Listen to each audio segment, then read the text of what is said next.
Welcome to Six Figure Coaches with Luke Charlton, where every week we interview a successful coach and break down their business. We take you behind the scenes in their marketing, advertising, and sales campaigns. We show you what's working. We show you their frameworks, their proven strategies, so you can implement them in your business to grow. Now let's bring on this week's guest. Here is your host, Luke Charlton.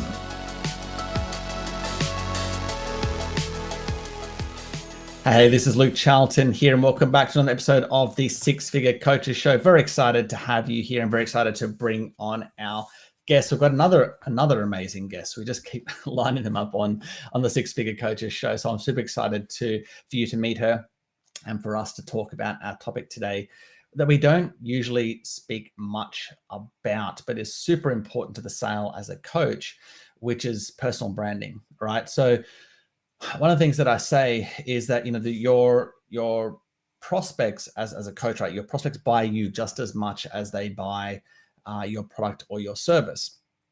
So, that trust in you is part of the sale. It's a big chunk of the sale. So it's important that you brand yourself the right way, that you build the relationship the right way, that you position yourself the right way. And that's what we're going to be talking about today. Now, just before we get stuck into the episode and before I bring on today's guest, if you would like to be on the Six Figure Coaches Show, all you have to do is go to podcast.lukecharlton.com, podcast.lukecharlton.com, and there'll be information on the show, including who it is a good fit for. But basically, we interview the top coaches on this show to break down their marketing and sales process for you, the audience, to learn about how they became successful so you can model what they're doing in their own business. So if you're a successful coach doing over 250K a year or higher and you want to be promoted and celebrated on this show, go to podcast.lukecharlton.com. All right. So with that being said, let me bring on today's guest. Now, again, this guest has a ton, as I said, we line up so many great coaches on this show, and today is no exception. We've got another great guest with amazing experience. And again, I don't usually read off bios, but I want to get this bio right because of the experience that this coach has. So she is the founder and CEO of global marketing and branding firm Mavens and Moguls, based in Cambridge, Massachusetts. Her clients include Microsoft, Virgin, the New York Times, Colgate. She's worked with Coca-Cola. She's worked with the Olympics, with the US Mint. She graduated from Stanford University and Harvard Business School. So again, a plethora of knowledge and experience. I'm excited to bring her on the Six Figure Coaches Show. Paige Arnof-Fenn, welcome to the show. Excited to have you here. Thanks so much, Luke. It's great to be here. Thanks for having me. As I said, very excited to have you on. Now, one of the things that I want to know before we get stuck into the personal branding side of things is just a little bit about, you got a lot of background there. So maybe a little bit about how you got into, starting your company, the Mavens and Moguls side of thing, which I believe is like a branding kind of marketing company. You've got marketing experts that work with you. I mean, you can correct me if I'm wrong. I did a bit of research. All good. So my career's been in three kind of discrete chapters. Yep. As you mentioned, I started in big corporate marketing roles at companies like Procter & Gamble and Coca-Cola. And yes, I worked for the Olympics. So that was like my big company marketing chapter. Mm-hmm. And then in 1997, when the internet was starting to take off, I got bitten by the .com bug and I left my big cushy corporate job. I was number 2 globally in marketing at Coke. And I left to go work for a startup in Los Angeles no one had ever heard of before. My mother thought I was having a midlife crisis and I was crazy, but I was really intrigued by what was happening with all these internet startups. And the company had raised $40 million and they didn't have anyone leading their marketing. And I jumped in and rolled up my sleeves. And it was a wild ride, but in less than 2 years, we went public and we were sold to Yahoo. Yep. And it became Yahoo Music. So that was really fun. And then my husband and I moved to the East Coast of the US to Boston. Yep. And I did 2 more startups as the head of marketing. And both of them had great exits as well. One got sold to Bertelsmann, which is the largest privately held media company in the world. and the other one, Zipcar, went public and was sold to Avis. So really, really fun. So my second chapter was like heading up marketing as the chief marketing officer of 3 successful startups. And that was really exciting. But then 9/11 happened here in the US, and it changed everything. The market just froze. Stock market, dropped, and all the companies decided they immediately wanted to conserve cash, and they laid off their marketing departments. So everyone I knew, all of my favorite people I had worked with in my career up until that point had recently gotten laid off. And because I had been the head of marketing at 3 successful startups that were all venture backed, the investors, the CEOs, the board, they came back to me and said, we have all these portfolio companies, we have these businesses that still need marketing, but we basically cut off our marketing department and we still need help. Could you come and help us?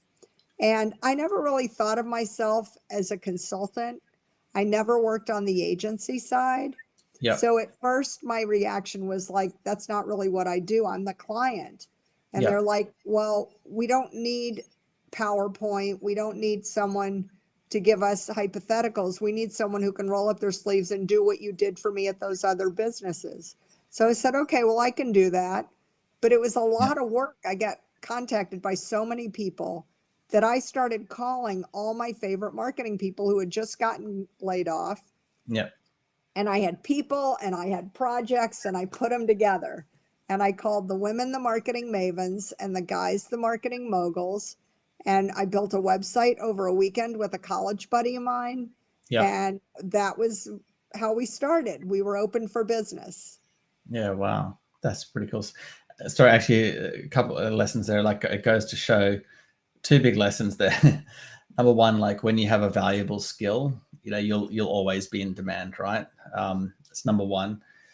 And number 2 is, don't cut off the part of your business that's bringing the revenue and sales. It's funny how companies do that. Like the thing that's actually generating them revenue, they'll cut it from, and it's a mistake that they make all the time. You think that would be the last? I don't know what your thoughts are on that, but you think that would be like the last department that they would cut? Same with cut advertising, cut marketing. Doesn't make sense. I mean, maybe I'm partial or biased, but I agree with you. I think the downturns are the best time to do marketing because so many people go dark and invisible that it's not as noisy. You can really stand out. And we saw it with the Great Recession here in the US, 2008, 2009, 2010. A lot of companies kind of went dark, and then we saw it again in COVID. But I think the smart businesses that have conserved their cash understand these are great opportunities in the market to stand out and to, grab business. They can be kind of a real opportunity for them to get their message out when it's not so cluttered. There's not as much noise. A lot of their competitors have gone undercover, and it's a great opportunity for them to shine. Yeah, that is such an important lesson. So, like, what with the recent interest rates, right, over the last year, pretty unprecedented, the rate of increase. Same here. And yeah, that's what I'm talking about, because I follow the US economy much more closely than the Australian one. And I mean, because whatever affects you guys is because it's the dollar is the US reserve, right? So the US dollar is the reserve currency. We still haven't felt the effects of those interest rate rises, which I think we will, coming into probably middle of this year, you will see a lot of companies that cut back, either go bankrupt or cut back on their marketing and advertising spending, which, for the coaches listening, as an example for advertising, like, this is the part where you want to have some money saved, or get prepared right now to have some type of message that's converting, so that when everyone else is like, getting off Facebook, getting off LinkedIn, getting off Twitter, or where it is that you advertise, this is where you want to ramp up your advertising. It's such, it's such an amazing opportunity. So Paige, so when was that founded, Mavens and Moguls? How long have you So been in it this was business? literally about 21 years ago. So I've Okay. now worked for myself longer than any of those companies that you and I rattled off. It's Yeah. funny. My longest job before this was 3.5 years. So I joke, I don't know what I'm going to Cool. do if I get sick of my boss this time. I'm dead. Yeah. And so so what type of client have you worked with? Is it just larger companies that you work with, or do you also work with solopreneurs, like coaches, Yep, experts, we personal work brands? with people at all ends of the spectrum, solopreneurs, Yep. startups, mid-market, emerging market, Fortune 500, and nonprofit. So a Okay, great. lot of early stage companies, solopreneurs, coaches, professional service firms, they need a website, they need a logo, they need a tagline, they want stationery, business cards. You got to look professional. And the Yeah. truth is that if you don't have an online presence today, you're invisible. Yep. And I think if we've learned anything, especially in the last 2+ almost 3 years with COVID, if you don't exist online, you don't exist anymore. Yeah. So I would tell all the coaches out there listening, your online presence is critical. And you might not think of yourself as a brand. A lot of people say, I'm not Taylor Swift or LeBron James or Serena Williams. I'm not really a brand. The Yeah. truth is, everybody's a brand. And Mm. I couldn't agree with you more. You made a point that people buy products and services from brands they like and know and trust. And Yep. you have to control that conversation. You want to control the narrative. If you don't build your brand, your competition or the market will define you. So you really have to take the lead and Yep. decide what it is you want to stand for, what do you want to be known for. And you can't stand for 10, 20 different things. Mm. Pick one or two things that are really your strengths and own that real estate in your customer's mind so that Yep. every time they have that problem, they think of you first. So, like, I know someone who does financial and wealth management. Yep. She manages money for her clients, and she has a niche for women who come into a windfall of cash, either because of divorce, they got a big alimony, maybe their husband or their parents died, and they got a big inheritance. And that's really her sweet spot. And she does everything, her online branding and marketing, all of her brochures, when she gives speeches, her website, everything talks about women who are looking for trusted advisory services if they find themselves in a position where they've come into a lot of money. And what's great about that is she really owns that niche. And Mm. every time somebody has a friend going through a divorce or somebody who just ended up,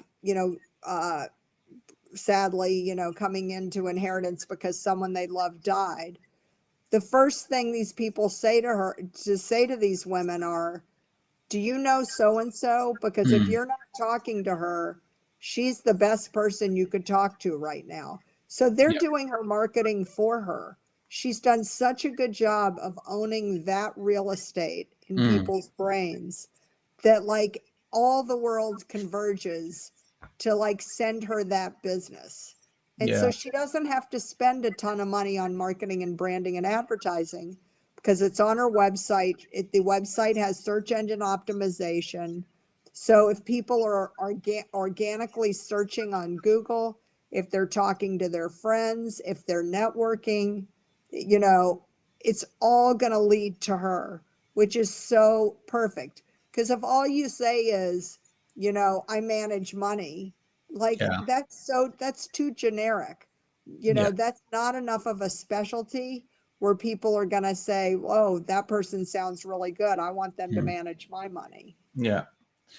Yeah, what you've just mentioned there, I mean, that's all positioning, right? And the way that you phrased it, which I like, which is like owning that piece of real estate in that person's mind. So that's, for the coaches listening, positioning is just like how, like where are you, like, where do you want to be kind of like the number one spot in your prospect's mind? Like positioning is like, what's the number one position that you want to kind of be? What do you want to be? Another way of saying that is like, what do you want to be known for? And ideally you want to be like number one, or you want to create almost, sometimes you can even create your own category where you kind of carve out your own category or your own niche so that you kind of become the default number one. But that, as you just said, like that positioning is so powerful. Actually, I tell this story every now and then. So I ran this coach's ads since 2016 to 2021. Her name's Grace Lever, and she was pretty well known to women coaches for the 5 years I was running ads. And one of the things that I found is like whenever I help coaches as well, just like her, and I was running her ads. Whenever I would write a video sales letter or a webinar or whatever it is, a sales letter, ads for her campaigns, they would convert all the time. And then when I'd go over and write ads for my own campaigns, again, to the same market, so I know the market very well, they just didn't convert as well. And what I put it down to, because I was the one writing copy for her campaigns as well. So the only main difference was the positioning, right? That people knew who Grace was, they knew what she was known for. And so her ad costs were cheaper, her conversions were a lot higher, and it just, everything was a lot easier to make convert. And I don't like, that's something that we don't talk about a lot, is positioning with marketing, but obviously it comes back to personal branding is a huge thing. So is that something that you help your, like in terms of solo professionals, coaches, experts, etc.? Do you help with that side of things? Absolutely. And it starts really with market research. Yeah. And you don't have to spend a ton of money to kind of find out, what your baseline is. You could do a Zoomerang or a Survey Monkey. The challenge is you have to ask the questions in a very objective way, because if you ask in a way that leads the witness, it's kind of garbage in and garbage out. Like, if you, Luke, ask your audience, what do you love about my business? Or what are my best, what do I do best? Like, you're asking people that probably know you and love you and don't want to hurt your feelings. And that's not really market research. We have people that come to us and say, I don't really understand why I'm not selling more of my service. Everyone I talk to loves my business. And I'm like, okay, so who are you talking to and what are you asking? And if they're asking their neighbor, their sister, their friend, their cousin, again, they're not going to tell you the baby's ugly. They're just going to make you feel good. And that's not really helpful. So if you need to, bring in an expert to help you structure the questions in an objective way and send them out to a real target audience, people that are primary, secondary, or tertiary customers for you. Are they people that would directly buy your services? Are they people that would refer services to you? Because maybe an attorney, an accountant, the media, people find out about you through lots of different gateways and channels. And so those people are an audience too. And what are the things that matter to them? Why do they trust you? Why do they like you? What are the 2 or 3 words that pop into their head when they hear your name? Another simple test people could do is go to Google and Google yourself. A lot of people don't think about that, or they think it's narcissistic and it's crazy.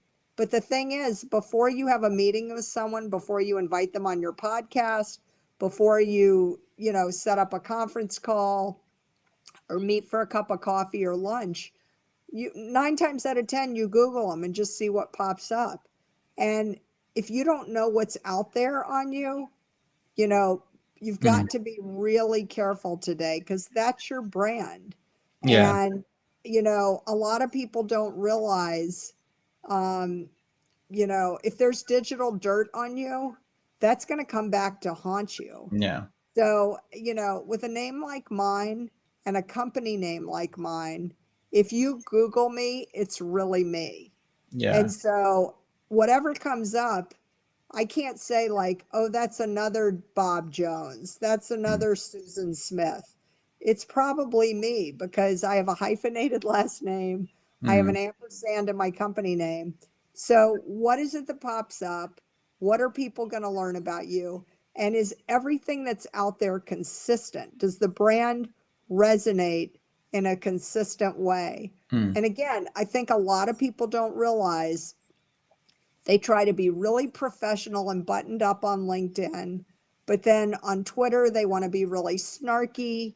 And then on Facebook, they want to look cool and they're on their vacation in their bathing suits, drinking and hanging out.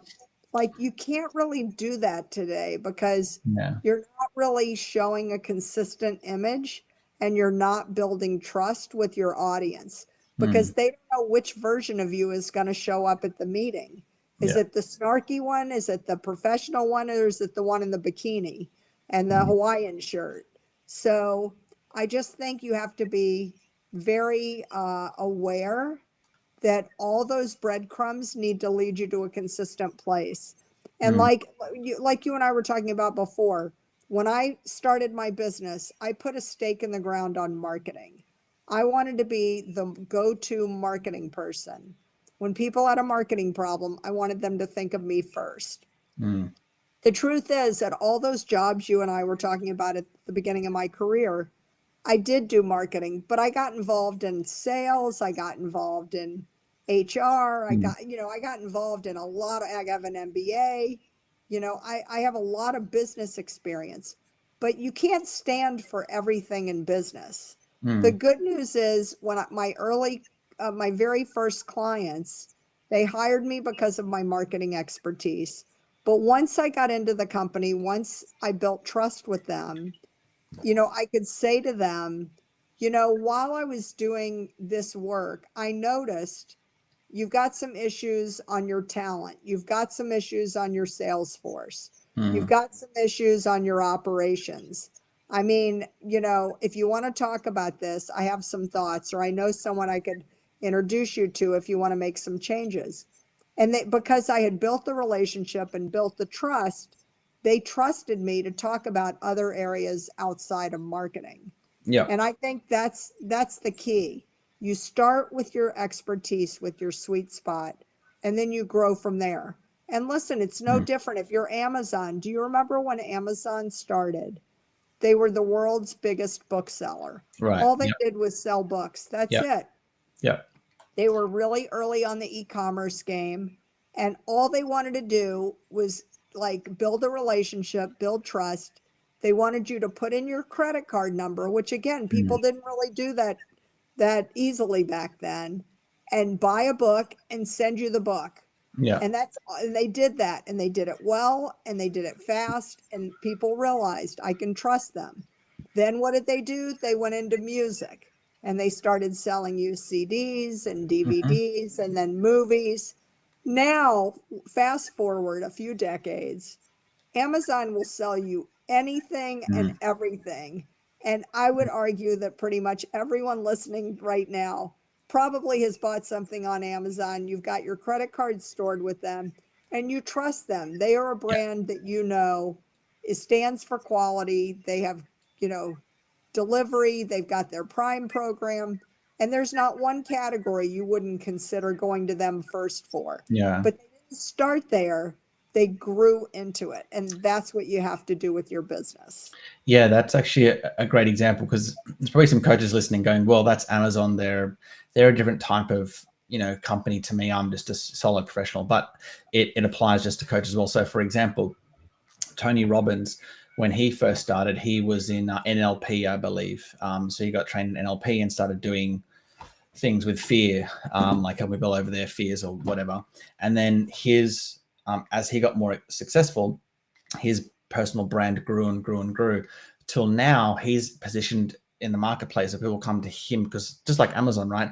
They trust Amazon, and for Tony, they trust Tony. He's the brand, right? So you start small in a niche, and you become known for that. You position yourself as that, and then as you become more successful, then you can broaden your marketing message. So a lot of, coaches come to me when they want to, they can't figure out why their advertising or whatever their marketing message is not converting. When they see someone like Tony Robbins, they go, well, his marketing message is really broad, right? His marketing message is basically like, hey, do you want a better life? Come to my seminar, right? So it's just so broad, just speaks to everyone. But you have to remember, he started small and he grew his personal brand. So he actually leads with his personal brand now versus a marketing message, where we as coaches and smaller companies, we have to lead with a more of a niche marketing message, and then we can get broader and broader as our positioning, right, as our personal brand grows as well. So I think Amazon is a really great example that applies just to coaches as well. And you raise a good point. Tony Robbins has been doing this for decades. Yeah. And he's not an overnight sensation. This is someone who's, planted those seeds years ago and cultivated them and watered them and watched them grow. And he's grown his business organically over decades. And his personal brand has expanded accordingly. And that's exactly what I'm saying. I said I started my company right after 9/11. And within 3 years, in less than 3 years, I think we hit $1 million in revenue. And people said to me, you're like an overnight sensation. How did you do that so quickly? Yeah. But the thing is, I worked for decades in corporate America, in startups. Like I learned every part of the business. I built a lot of great relationships. I planted lots and lots of seeds early in my career. And all the roads converged when I built this business. Yeah. So people that I had, worked with that thought I was smart right out of college or right out of business school, they were referring business to me because they knew me, they liked me, and they said, oh, if she's doing marketing, she's really good at marketing. I'll give her some referrals. But that didn't just happen. They didn't just wake up one day and say, oh, what a great name for a company. I'm going to go ahead and hire them or refer them. No, it's years of relationship building and nurturing those contacts. And that's what happens when you are building a brand over a lifetime. Yes, absolutely. Now, in a second, I want to talk about how you specifically attract clients, like what the strategy or strategies are that you use. Now, just before we do, I want to recap in terms of like how you go about finding the right positioning for a client. So the way I heard it is like you do start with research, right? And this is what I do with my clients. So we research the market. So we look at our client, like how are they currently positioning themselves? Like what are they known for? What do they want to be known for? And then we go and look at, okay, here are the top competitors, right? So we look at here are the competitors, how they're positioning themselves. So we research our client and the market and all the top competitors. And then from there we go, okay, here's how we think the client should be positioned versus, everyone else in the market, basically. Now, one thing we don't particularly do, we do it sometimes, but is surveys, right? So is that what I just mentioned? Is that something that you do as well, plus surveys, or is it just the surveys? Like what are the specific steps, I guess, that you take to get the right positioning? Yep. So everything you said is absolutely correct. Competitive landscape, you have to know what real estate is already taken. Yep. And what real estate is available, and what do your clients need? What do your customers need that's not currently being offered or that's not on the competitive landscape?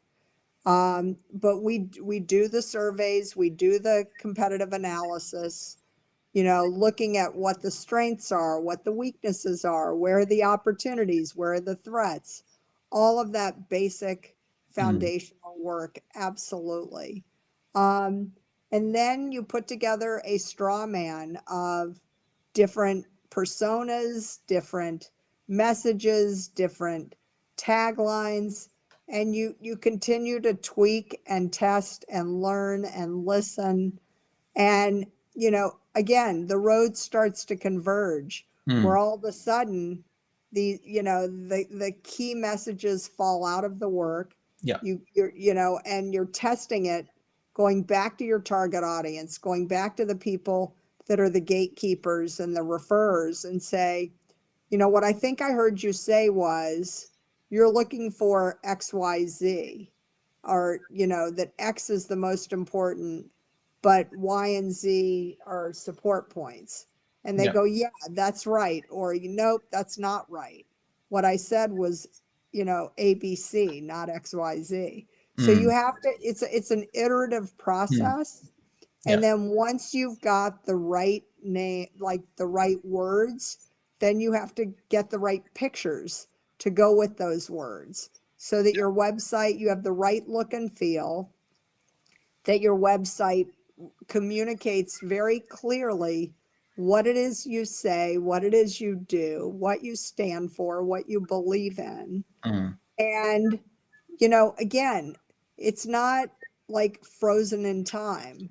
The world has changed so much in the last 2.5 going on 3 years.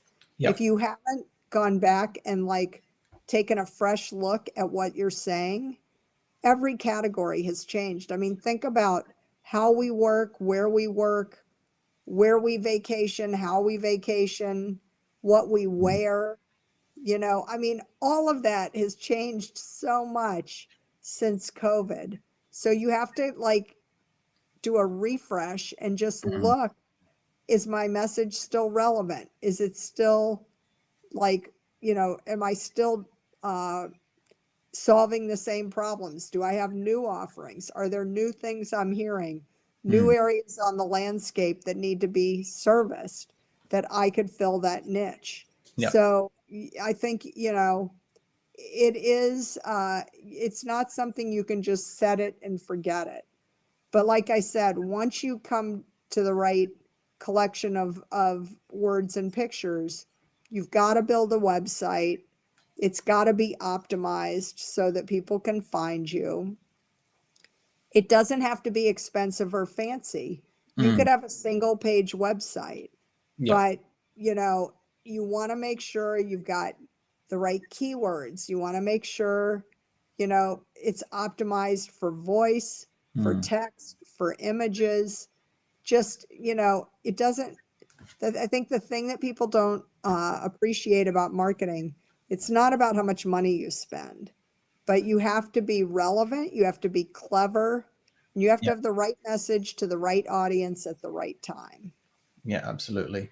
Good advice there. Now, let me ask Paige, how do you attract clients? Is it just through your, from building that network? Is it mainly referrals, or do you have like specific like advertising, for example? Do you use specific strategies to get new clients? So when I started 20 plus years ago, I did a lot of public speaking. I like speaking in public. And I Yep. got my very first client by giving a talk to a professional women's group. Yep. And someone came up to me after and said, I loved what you talked about.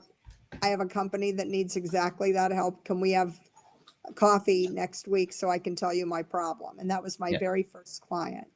So public speaking was the very first way I found my early clients. Yep. And that morphed into me doing the kind of speaker circuit. I would speak at conferences and trade shows. And then during COVID, I did a lot of speaking online at online events. Yep. And, content marketing's gotten very popular. I do a lot of writing in addition to the speaking. I wrote a monthly column for 4 years for Entrepreneur Magazine. I Yep. wrote a monthly column for Forbes Magazine for 1 year. I do a lot of guest posts on blogs, and I don't have my own blog, but I contribute to a lot of other blogs. So I do a lot of writing. I do a lot of speaking. I think for professional services, thought leadership is really important to be seen in your category, in your industry, by your peers, by the journalists, as a thought leader with an opinion, Yep. with stories to tell. That is a great way to attract business. And again, let's go back to the Google test.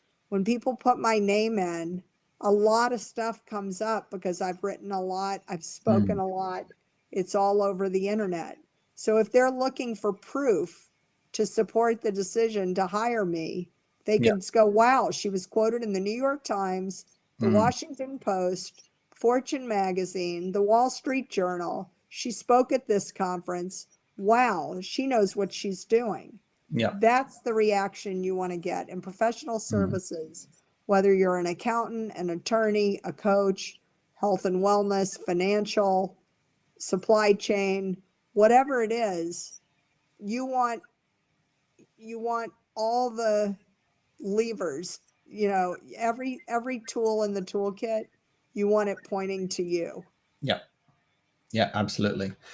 All right. So, so sorry, you still, like, to this day, do you still do speaking, or like, what are you doing this day? Yeah. I do. I've gotten really into podcasts, which is how I found Right. you. Because of COVID, I'm not really going back to the big conferences at, big Yeah. arenas and big hotels. I've decided to kind of hold back on that, but I Yeah. love doing podcasts and webinars, Yeah. and I do a lot of online events. I Yeah. still do a lot of writing. Hmm. Again, I don't have my own blog, but I contribute to a lot of very well-trafficked blogs in my category and industry. I write for women entrepreneurs, business Yep. owners, alumni magazines. There's so much there's so many outlets looking for fresh content.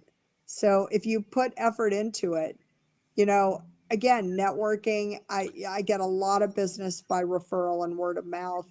So Yeah. just staying in contact, whether maybe you have a monthly email newsletter, Yeah. maybe, you want to do online marketing or direct mail, anything like that. There are a lot of ways to stay relevant and continue to touch your target audience on a regular basis.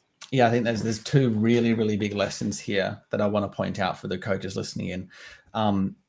Number one is, consistent content. So as you said, you want to be known as that authority, that thought leader. So whatever you do, make sure it's consistent, right? So whether you do a podcast or whether you do a blog or so my thing is, I recommend coaches do consistent emails.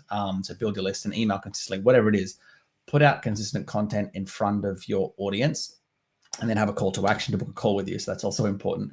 But what's also important is, and this is where the personal branding thing, coming back to the personal branding positioning, right?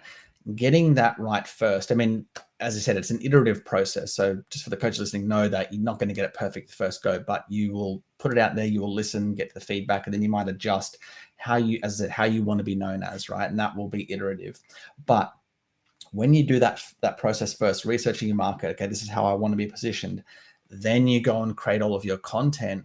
All of your content is now in the context of that positioning, right? So you're doing, Forbes, and you're doing all the other articles that you've written for, podcast interviews, and that all of that content, your message is now in the context of that. And that's where your positioning becomes so powerful. So I wanted to just point that out and tie it back to coaches listening. And well, how does that even, like, what do I do with these words? Like, when I figure out my positioning, like where does that apply to my marketing message? Well, that's that creates the context for all of your content, right? So anyway, just super, super powerful to think of it that way, and super effective as well. All right, Paige, now this has been an awesome interview, a lot of gold nuggets in here. Now, I ask this question, this is the final question I ask of all the guests that come on. So you're at the top of a mountain, all right, and there's thousands of coaches below, and you can only gift them one piece of advice to be successful in their business. What is that one piece of advice? I think the key to successful branding is authenticity. Mm-hmm. I think you have to know yourself and really know what's unique, special, and different about you. Yep. And that needs to be what you lead with. Don't try to be someone else just because your competitor's successful in a different niche. Yep. That might work better for them. What works best for you? Yeah. Stay in your Absolutely. lane and be the best version of you in your lane. I think when you do that, you can kill it, because I find that people are pretty savvy, and they can tell the difference from people who are really being authentically confident in themselves and doing what they love doing more than anything, and people that are just trying to do it because they think it's going to make them rich or famous. Yeah. You can tell the difference. And I would highly encourage all the coaches out there to find a niche that you love, that you're great at, that really showcases your strengths, and shine that light. Like if you do that, you'll be a magnet for business. Yeah, absolutely. Actually, this is a tip from me on personal branding. Like when you want to be, you figure out your positioning, right? Like what do you want to be known for? Like kind of what problem and for who do you want to be, what problem you want to be known for solving and for who is really the positioning side of things. But what I do with mine, and this is what I do a lot in my emails. I don't know if you get my emails page, but I call myself the Aussie Hermit. I know. You don't seem like a hermit to me, though. So that's the tip, right? So what I do is I'm inside a lot. I mean, I'm at the desk, but it is me exaggerating my personality a bit, right? So that's a really good way to stand out, is to take those bits of your personality that are kind of maybe quirky or unique, and don't try to hide them under the rug and try and be plain vanilla or like this, as a vanilla person.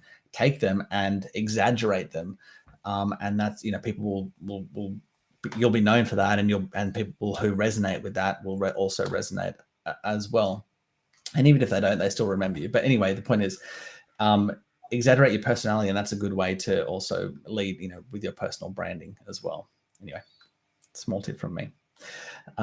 So with that being said, Paige, where can the listeners go to learn more about you and your business? So there are two good places. My website, mavensandmoguls.com. Yep. It's mavensandmoguls.com, or LinkedIn. It's my name, all smushed together, no hyphens. So PaigeArnoffenn on LinkedIn. Or as one of my clients says, because my last name is hyphenated, my company name has an ampersand in the middle. She always says to me, I can never remember all the words. All I remember is Paige and Mavens. So when I need you, I go into Google and I Google Paige and Mavens, and you pop right up. You're right there. Yep. So the good news is search engine optimization really works, and people just have to be able to remember you and find you. Yeah, awesome. So go check out Paige at Mavens and Moguls, or Google her. Once again, Paige, thanks for coming on. As I said, a lot of gold nuggets in this interview. We don't talk about personal branding a lot, so I know the coaches will get a lot of value out of this interview. So thanks for coming on. Thank you so much for having me. It's been a really great discussion. No worries. And for everyone listening in, that's a wrap for the Six Figure Coaches Show this week, and we will see you next week on the next episode. See you then.